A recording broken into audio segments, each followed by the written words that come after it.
Socrates, Plato, Aristotle, and essentially any history of philosophy told, these three people are the first to come up. For good reason too. They covered many topics including metaphysics, ethics, morality, virtue, sciences, and so on.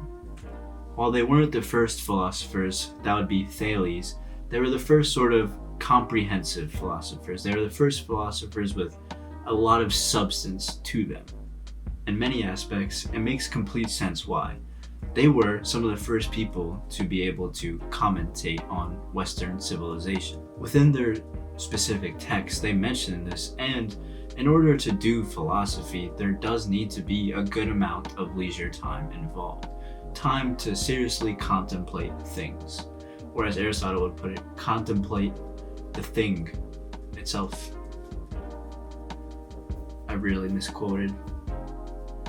Anyways, Western civilization allowed for leisure time to happen, at least for the privileged people, and they were privileged, so they got to do it. This is one of the many reasons why they've been studied at such great length and, for many, many centuries. It's very practical and very logical thought, and I do think that there is some good life application to what they have to say. Aristotle's golden mean is pretty cool for the most part. However, they got one major thing wrong. The natural inequality of human beings. Bless you. Thanks. For as venerated as they are, this may come as a surprise to you. However, one could say that the gold, silver, and bronze, medal podiums at the Olympics could be down to them. Socrates, Plato, and Aristotle. Except they thought that gold, silver, and bronze positions in life are natural things. They're not a result of hard work and determination and throwing the javelin very far, if you know what I mean. Plato's Republic puts this on full display. And not to overstay our welcome here, as this is like one of the most 101 things, but it gets us to where we're going. There's three classes, again, represented by gold, silver, and bronze. And the gold people, the gold citizens, are the ruling class.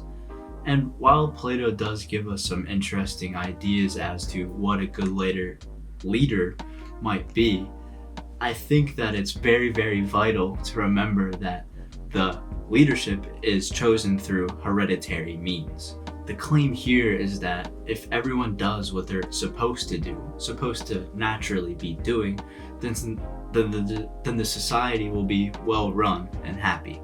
As you might already know, this is how Plato, sorts to define justice and apply it to the individual, which is the main premise of the Republic. Karl Popper justifiably says that Plato is redefining justice as keeping one's place, which I think is a very, very good critique. And so now I think it becomes clear how Greek philosophy has set humanity back quite a bit, at least in this way.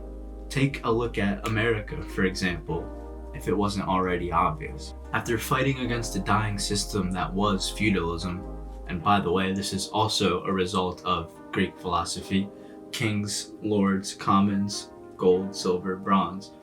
After fighting against this system, our founding fathers realized that, oh wait, we have to build a country. We can't just disagree with this idea, we actually have to do society and do justice.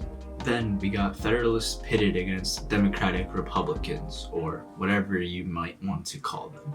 The point here is that a lot of what informed Federalists' point of view was this pitfall of Greek philosophy. In a letter to his brother Samuel, future President of the United States, John Adams, points out this natural inequality of man, this, observable aristocracy of humanity that is a real thing. It's natural, which is mind-blowing. A little side note, man is very important to think about and note because we definitely know that John Adams' badass wife Abigail was in his ears about women's suffrage, but it didn't happen quite then, obviously. The main Federalist force, James Madison, also believed this. It speaks to the position of rights as only applicable in the citizen-to-government relationship.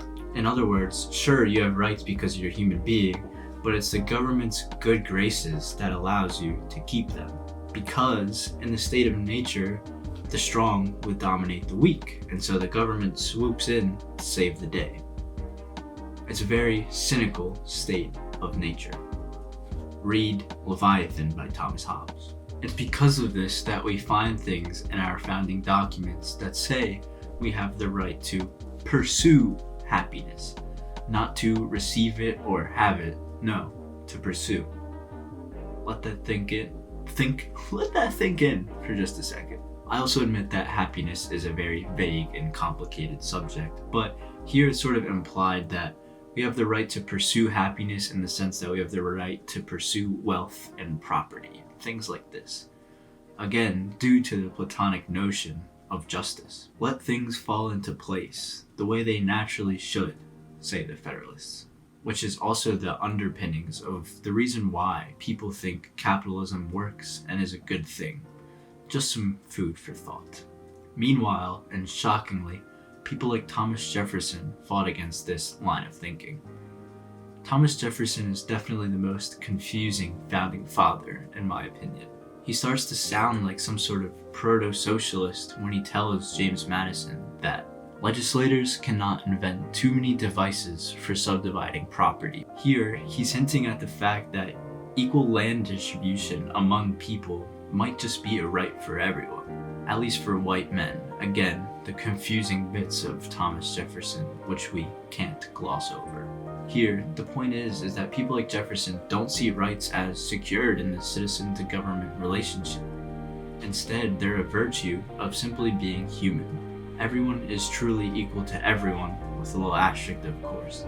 This is further supported by anti-federalist position on public education being a right for everyone. No more pursuing. Here, the concern is the focus on outcomes. Trying to limit extreme variance between people's outcomes. Trying to ensure that everyone starts at zero instead of, people starting at third base. I'm looking at you, Ryan Day, if anyone understands that reference. So the question has to be then, have we set up a society in such a way that limits the pitfalls of Greek philosophy, the natural inequalities of humans? I hope now that it can be seen that the answer is probably not.